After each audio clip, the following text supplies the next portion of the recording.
news that's coming in from Canada now. Canada has honoured the Khalistani terrorist Nijjar. Canada's parliament observes moments of silence.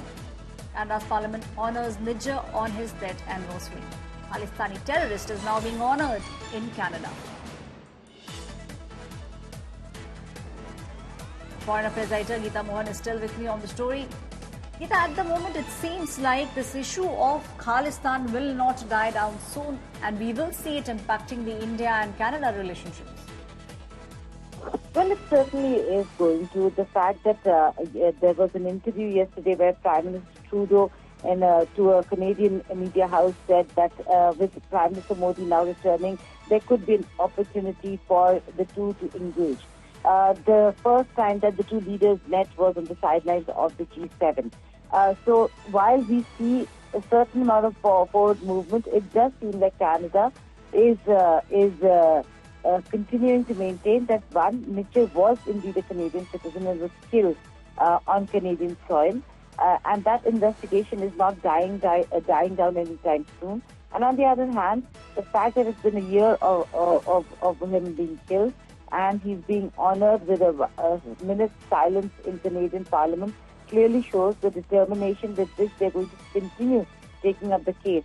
Having said that, taking up the case and then seeking accountability from India, two separate things, because India continues to maintain a Sharia, that there is no evidence that has been provided, concrete evidence that has been provided by Ottawa to New Delhi in order to really move forward on the case.